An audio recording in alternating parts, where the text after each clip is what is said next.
ओम शांति। 1 अप्रैल की साकार मुरली से आज हम होमवर्क लेंगे। मुरली में बहुत सारी धारणाएं की बातें हैं, लेकिन कुछ पॉइंट्स के ऊपर आज हम चिंतन करेंगे। जैसे कि आज की मुरली में बाबा ने कहा कि हम ईश्वरीय सेल्वेशन आर्मी है, अर्थात सद्गति की आर्मी है, तो हमारी रिस्पॉन्सिबिलिटी क्या होनी चाहिए। तो आज बाबा ने जैसे मुरली में कहा कि सरब की प्रीत एक बाप से जुटानी है, तो चिंतन करें सरब की प्रीत एक बाप से जुटाने के लिए मेरी स्थिति कैसी होनी चाहिए और मेरे में ज्ञान की प्रकाष्ठा कितनी होनी चाहिए।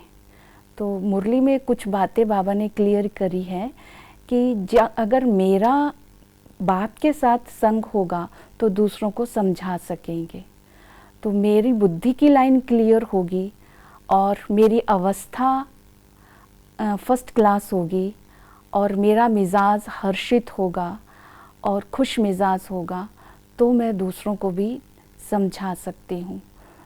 दूसरा हम चिंतन का पॉइंट लेंगे कि आज की मुरली में आया कि भारत का राइज होने से सबका राइज हो जाता है। तो ये अपने लिए चिंतन करें कि भारत का राइज होना अर्थात क्या, तो उसमें मेरी स्थिति और मेरा संकल्प और मेरा इसके साथ क्या लिंक है, तो इस बात पर विचार सागर मंथन करें। तो आज की मुरली में बाबा ने कहा कि हर बच्चे को अपना कल्याण करना है, तो मुझे अपना कल्याण करने के लिए क्या पुरुषार्थ करना है। जैसे कि मुरली में कहा कि तुम्हें अपनी अकल लगानी है पूज्य देवता बनने के लिए। आज की मुरली में बाबा ने निराकारी दुनिया के बारे में कहा है कि निराकारी दुनिया में आत्माएं कैसे रहती है, इसके ऊपर भी चिंतन करें। क्योंकि आज की मुरली में मुख्य पॉइंट आया कि परलय कभी नहीं होती, ये अविनाशी खंड है।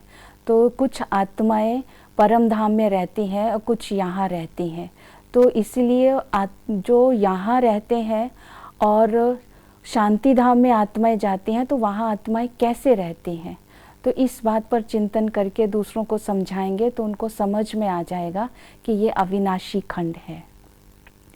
और बाबा ने आज कहा कि सद्गति किसे कहते हैं, सद्गति करनी है तो हमें पहले खुद ही चिंतन करना है सद्गति का अर्थ क्या है, और सद्गति हमें स्वयं की पहले करनी है या दूसरों की करनी है। तो स्वयं की सद्गति किसे कहते हैं, तो उसके ऊपर विचार सागर मंथन करेंगे।